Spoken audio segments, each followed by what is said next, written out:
Hola Dani, ¿qué haces? ¿Cómo te va? Buenas, Acá estamos de nuevo, vamos por la sexta. sí, Hola, ¿qué buenas. tal? Hola, buenas. ¿Qué tal?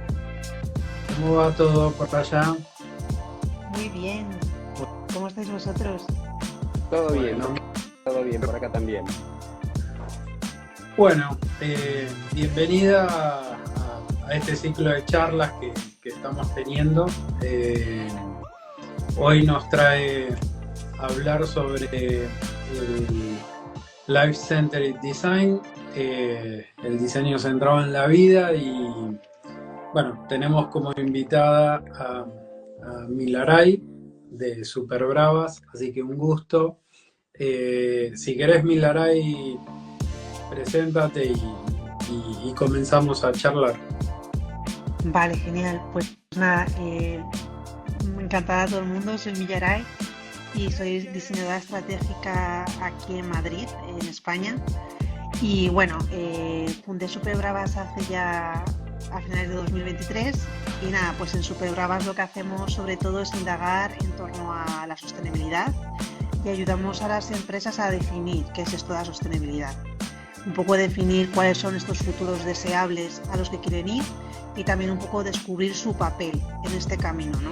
Porque al final es la sostenibilidad no es una, ¿no? Estamos como constantemente descubriendo qué es esto de la sostenibilidad, es algo que está constantemente evolucionando y luego, bueno, pues también les ayudamos una vez ya saben su rol, ¿no? En cómo pueden impactar en el planeta y crear un mundo mejor, pues les ayudamos un poco también a adaptar este enfoque a sus negocios y sus servicios, sus productos y bueno, también pues fomentamos a empresas y individuos y luego hacemos divulgación en español de este tema, que hay muy poco información de esto, Bien, bien. casi todo es en inglés.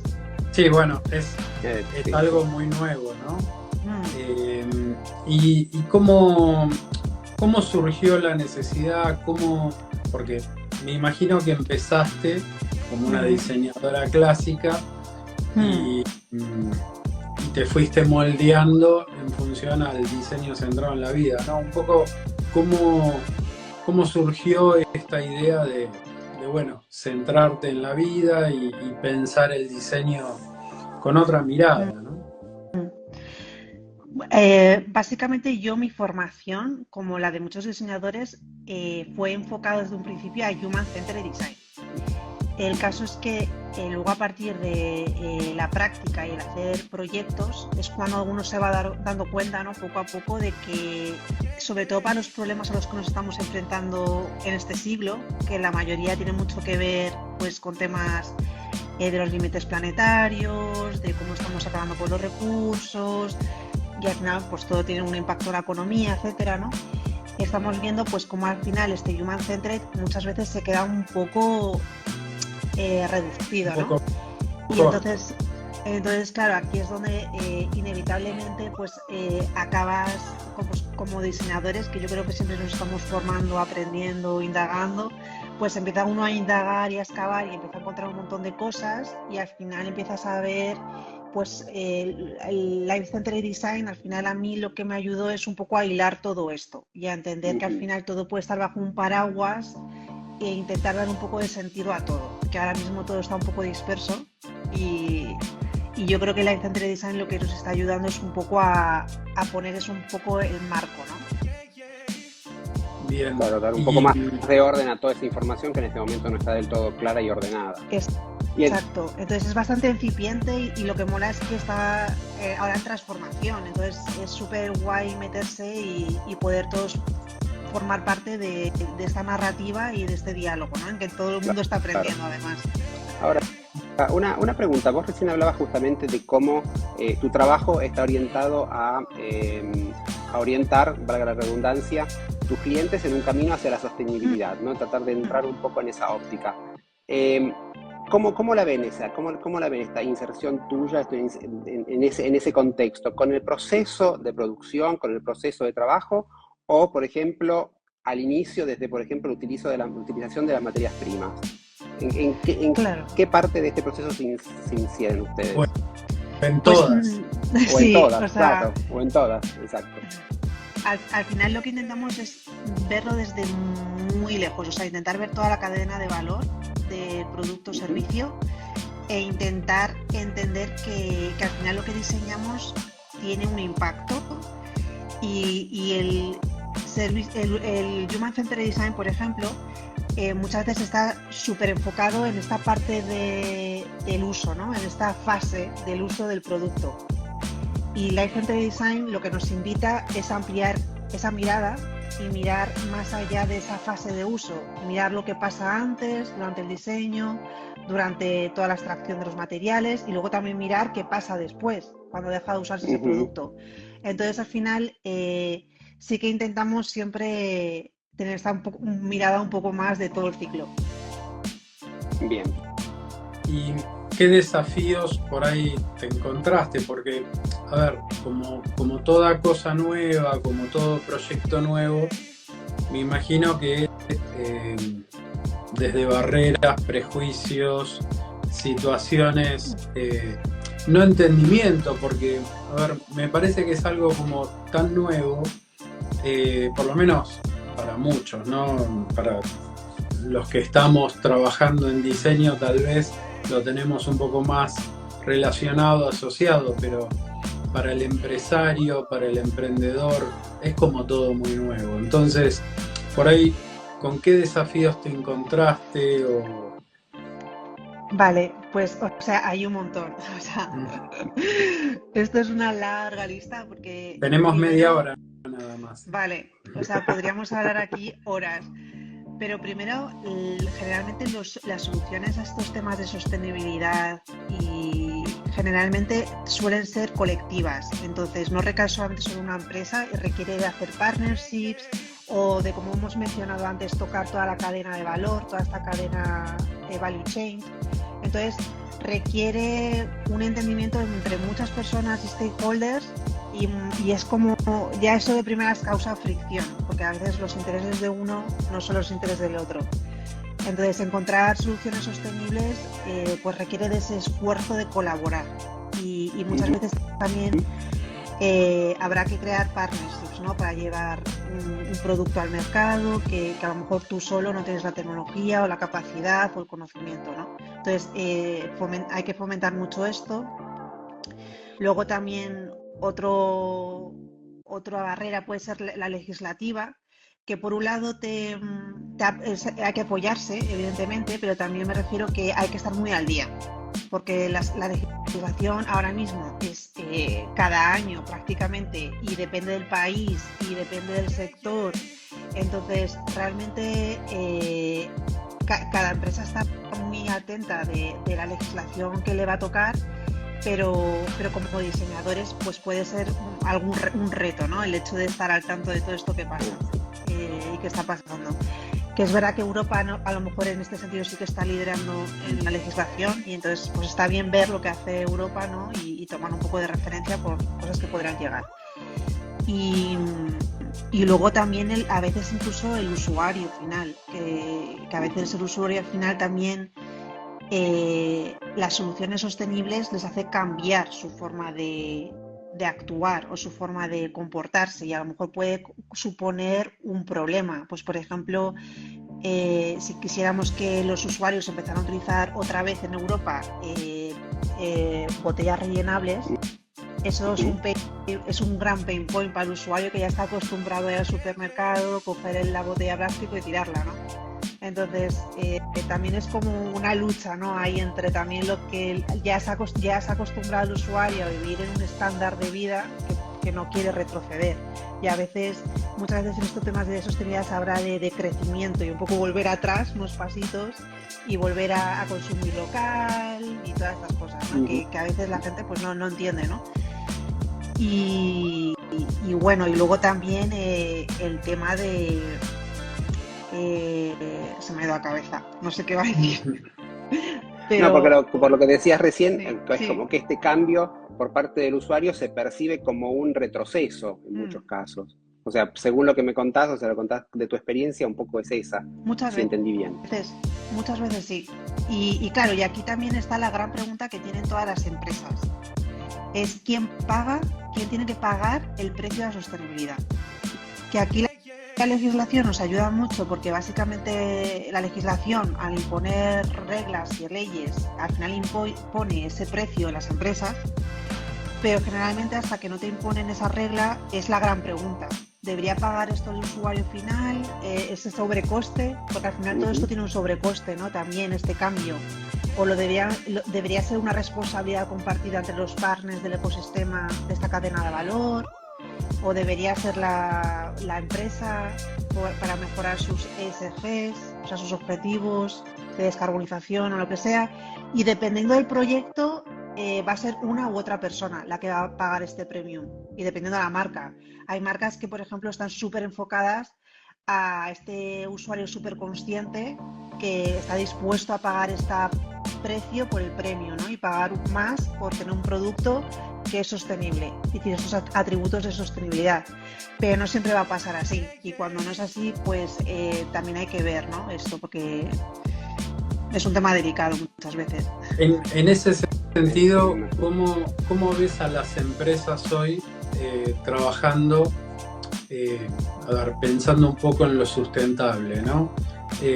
Porque yo tengo una apreciación, pero me gustaría saber un poco cuál es la tuya, de cuán sustentables son y cuán, en Argentina decimos por la galería son.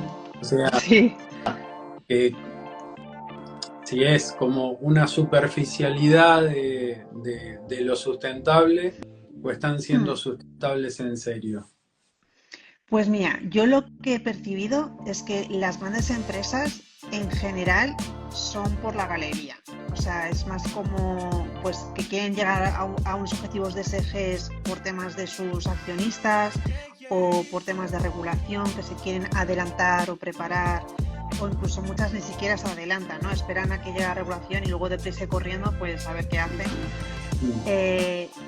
Y son más bien las startups o empresas pequeñas que nacen sostenibles y más con un enfoque social, tal, las que a lo mejor están un poco liderando este cambio y están también ayudando a acelerar el proceso, yo creo, porque están ofreciendo como alternativas que a lo mejor a las grandes empresas les cuesta ofrecer a estos consumidores más conscientes.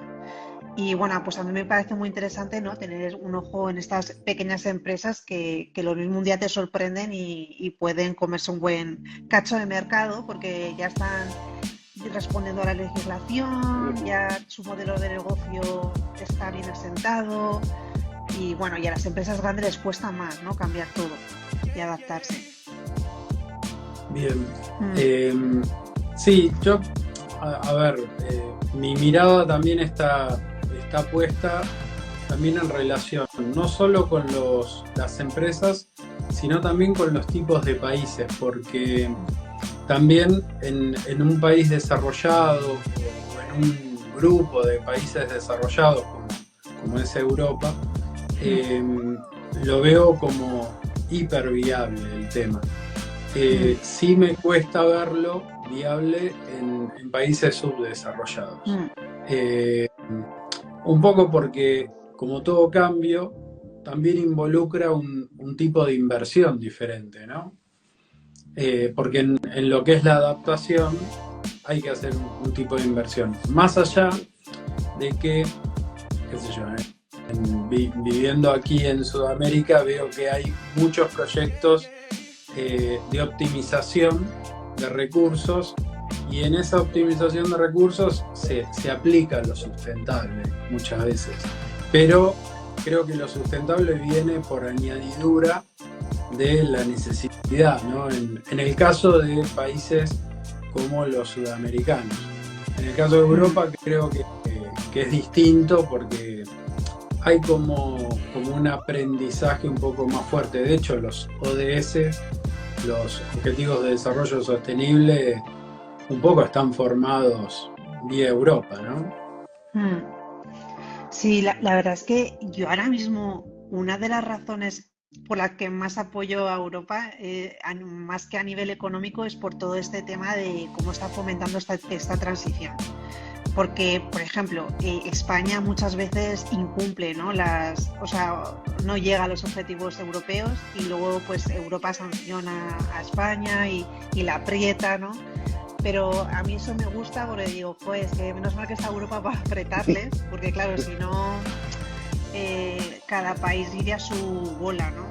Y a mí eso me gusta, de que Europa esté marcando como un marco, unos objetivos, unas regulaciones, y si no las acatas, pues tienes sanciones. Y bueno, y es verdad que Europa a lo mejor también lo está haciendo un poquito por necesidad, porque es verdad que también el coste que tiene el impacto ambiental de la mala gestión empresarial, pues por ejemplo, el contaminar ríos, el estropear espacios naturales, o mismamente la exportación de todos los residuos que genera Europa, al final tienen un coste muy grande. ¿Y quién paga eso? Claro, ahora mismo lo pagamos nosotros, los ciudadanos, pero aquí está la gran cuestión. Entonces se empiezan a plantear muchas cosas. Por eso las regulaciones que vienen a las empresas les dan miedo, ¿no? Porque lo que les van a exigir es muchas más responsabilidades. Sí, claro. O sea, porque digamos que la ventaja o lo que tienen a favor los países europeos es que están en un contexto que va mucho más allá de sus límites nacionales, locales. O sea, todo lo que cada uno de los países europeos hace o no hace influye en un contexto mucho más grande. Por lo cual, digamos que el hecho de que Europa haga presión sobre los países es una cosa positiva en este aspecto. Súper positiva, sí. Y ya os digo yo que si no lo estuviera haciendo, muchas no llegaríamos a esos objetivos. Mira, entonces yo creo que eso ayuda, sí. Una reflexión con respecto a esto que estamos hablando, y por ahí lo saco de este ámbito y tiene que ver con este ámbito. En Argentina hay un influencer que se llama Santiago Maratea, que es un joven que vive haciendo colectas, recaudando fondos para causas nobles, por incendios forestales, por infinidad de cosas. Es increíble el trabajo que hace este chico, y ya tiene todo un equipo. Los otros días, viendo una entrevista que le hacían, que hablaba sobre el cambio, ¿no? Y sobre cambiar la mentalidad o no cambiar. Y es muy interesante porque él le preguntaban sobre política de izquierda o de derecha, ¿no? Y lo que rescato de lo que hablaban era que le decían, bueno, ¿vos qué pensás de esto? Y le dicen, mirá, yo lo que pienso de esto hoy es esto. Mañana no sé qué voy a pensar, pero no porque yo cambie. Porque muchas veces la coyuntura te cambia. O sea, no solamente cambia uno. El mundo es muy dinámico. Entonces, lo interesante y lo vuelvo a traer al tema, es que esto que vos hablabas, por más que España no quiera cambiar, al ver que Europa cambia, termina cambiando también a España. Y yo creo que es un efecto contagio que en algún punto nos va a llegar a todos, ¿no? A todos los países. Porque es algo que vino para quedarse, me parece, la concepción de no solamente el diseño, sino todo lo que se haga, pensarlo en la vida. Porque hoy estamos hablando de Life Center Design, pero también podemos hablar de Life Center Market. O sea, podemos hablar de un montón de aspectos, de rubros que hacen también a pensarlo centrado en la vida, ¿no? Te dejé. Exacto. No, sí, qué sé sí. yo, me parece que es algo que nos está empezando a involucrar a todos, independientemente de los rubros, ¿no? Mm, Eh, y yendo puntualmente a tu trabajo, mm. ¿cómo es? No, no te voy a decir cómo es un día de trabajo, porque me imagino que como diseñadora en Argentina decimos vivís atajando penales, o sea, debes vivir con muchos quehaceres y desarrollos al mismo tiempo, ¿no? Ujú. Pero, ¿cómo es a la hora de encarar un proyecto de este estilo? O sea, viene un cliente y con una necesidad. ¿Por dónde solés empezar? ¿Cómo es el proceso?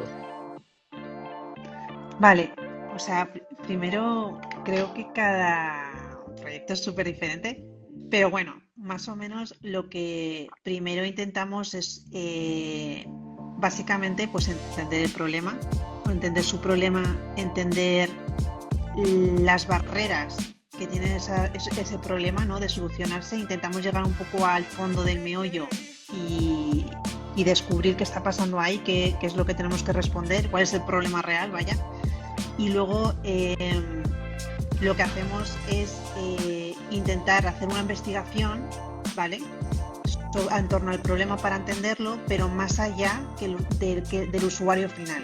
Intentamos entender cómo este problema dentro de esta empresa, dentro de este marco, está afectando al planeta en general. Entonces hacemos un análisis, si es necesario, del ciclo de vida de ese producto o servicio, que normalmente hay un servicio o producto, ¿vale? En torno a ese problema. Intentamos también identificar qué animales, entornos naturales, humanos invisibles, que son estas personas a lo mejor que están siendo impactadas indirectamente por el servicio, y intentamos ver cuál es el impacto real, ¿no? de todo eso, más allá del CO2. Porque es verdad que ahora mismo las empresas están muy obsesionadas con el tema de descarbonización, porque claro, es donde hay más regulación, pero al final esto también está evolucionando, ¿eh? Pero el impacto va mucho más allá del CO2, porque muchas veces tú para implementar soluciones sostenibles generas más CO2, ¿vale? Que si no hicieras nada. Claro. Entonces es un poco contradictorio. Pero al final es intentar entender todo este marco en el que estamos, intentar entender nuestro impacto y luego identificar hacia dónde quieres ir. Identificar qué es lo que tú quieres, cómo visualizas ese futuro deseable, qué futuro querrías que existiera a nivel de compañía. Entender tu rol dentro de ese futuro, tu rol, cómo puedes accionar hoy con pasos, con pequeñas acciones, iniciativas o cambios en ese servicio y producto, el impacto, ¿no? Y cómo ayudar a la sociedad, a la humanidad a llegar hasta ahí. Entonces también está como muy alineado con la visión de la empresa, con la misión, dándole un toque un poco más allá del ser humano, ¿no? Y más planetario. Y en ese sentido, ¿tenés algún logro que por ahí hayas visualizado en estos últimos tiempos o desde que estás dentro de este marco conceptual, ¿no?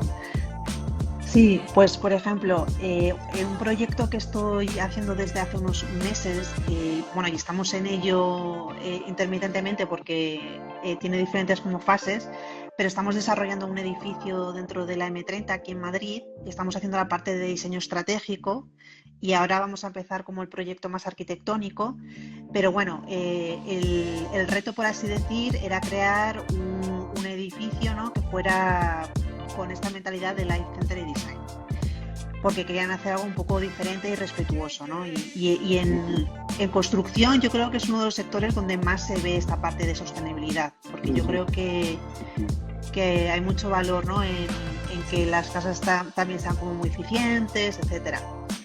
Entonces, bueno, lo que hicimos es básicamente analizar cómo impacta un edificio, una construcción en Madrid, desde que se saca la materia prima hasta que ese edificio se derrumba, entender el impacto y luego también entender que en la parcela había tantos árboles, también detectamos que había una comunidad de gatos del barrio. Entonces luego pues al final lo que surgió es el concepto de un edificio multiespecie, el que va a albergar no solamente a las personas que van a habitar ahí, pero también a sus mascotas, también a los gatos de la comunidad local, de alguna manera también les va a hacer partícipe. También pues hemos detectado una especie de pájaros locales que también vamos a intentar como ayudarles y beneficiarles con la arquitectura. Y luego también pues mucha vegetación silvestre que ya había en el lugar. Vamos a intentar recuperarlo y luego los árboles que habíamos tenido, que vamos a tener que quitar, pues vamos a plantar más árboles de los que quitamos. Entonces al final es intentar no solamente compensar, sino incluso regenerar, ¿no? Y dar más, e intentar que ese edificio aporte y también inspirar a los demás a que la arquitectura puede ser diferente y no tiene por qué ser siempre esta arquitectura fría y alejada, ¿no? Sino que puede ser cercana y que puede cuidar no solamente de la gente que vive ahí, pero sino también de otras especies y intentar imaginar, ¿no? Un Madrid diferente. Sí, y que no por eso va a dejar de tener su estética, su personalidad, su diseño, ¿no? Exacto. De lo arquitectónico me refiero. Exacto, y yo creo que incluso a nivel de luego, porque uno de los escenarios en los que estábamos diseñando este edificio era en un escenario de desurbanización, es decir, en un futuro en el que a lo mejor muchas personas decidan dejar de vivir en Madrid. ¿Por qué? Porque es que cada vez el aire está mucho más contaminado, hay menos vegetación, la isla de calor en Madrid que se produce en verano es la más grande de Europa, o sea, en Madrid dentro hay un calor terrible comparado con el exterior, entonces hay como muchas cosas que te pueden indicar que la gente podría preferir salirse al extrarradio y tal, y entonces al final estábamos intentando que también este edificio fuera competitivo en ese futuro, en donde la gente pudiera elegir dónde vivir, que no pasa ahora, ¿vale? Porque ahora la gente lucha por un piso, pero imagínate un mundo en el que a lo mejor se va muchísima gente de las ciudades y tú tienes que competir por atraer personas, ¿no? Sí. Entonces también estábamos intentando crear un edificio pues que la gente se sintiera atraída por ese edificio y que pudiera ser competitivo. Bueno, eso lo viví en estos últimos años que estoy viajando seguido a Madrid, lo estoy viendo bastante cómo la urbanización se está yendo del centro, ¿no? Y se está abriendo Madrid hacia afuera de manera exponencial. Porque bueno, un poco como tú dices, esto de de la polución, del poco espacio ya que hay en el centro, ¿no? Precios también, que están súper elevados. Claro. Bueno, y también me imagino que otro tema importante debe ser el diseño accesible, ¿no? La accesibilidad, porque, sí, digo, no solo son los animales, sino también las diferentes capacidades que tienen las personas, pensadas también en función al diseño centrado en la vida, ¿no? Sí. Pues es lo que os comentaba un poco, que me gusta un poco también esta metodología o este enfoque, porque también te ayuda, te aglutina todas estas formas, ¿no? de diseñar bajo un paraguas. Entonces, por ejemplo, yo para mí dentro de Life Centered Design está Human Centered Design, o sea, no quitamos al ser humano. Y dentro de Human Centered Design pues tenemos el diseño accesible, el diseño universal y todas estas cosas, ¿no? Que también tenemos que hacer para que esto sea accesible a todos los humanos, ¿no? Pero luego además tenemos el diseño circular, el diseño sistémico, el diseño regenerativo, el diseño multiespecie, el diseño indígena, que es el inspirarse en el pasado, de cómo lo hacíamos antes, ¿no? Y recuperar vieja sabiduría. Luego el ecodiseño, la permacultura, la biomimesis. O sea, es como empezar a coger todas estas cosas que son como palabras sueltas que ahora mismo están como esparcidas e intentar un poco cogerlas bajo un paraguas y tenerlas más en cuenta, ¿no? En general. Entonces, es como muy interesante en eso, porque al final el Life Centered Design para mí no quita al ser humano, es que simplemente amplía el scope del diseño. Bien. Y tiene en cuenta más cosas. Bueno, si te quieren encontrar entonces en Superbravas, y No sé si tienes alguna reflexión más. Pues mira, me acabo de acordar os voy a dejar una cita, ¿vale? Que vi el otro día y me llamó mucha atención. Y era, inténtale decir a un estudiante que haga un business model mientras aguanta la respiración. Bien. Interesante para pensar. Sí, estudiante, docente, empresario. Un poco todo. Sí, o sea, al final es un poco, da igual el modelo de negocio que hagas, que si no estás cuidando del aire que luego respiras, al final te estás echando piedras sobre el tejado, porque te va a repercutir. Muy bueno. Buenísima Sí. la apología al tema, así que gracias. a Gracias vosotros.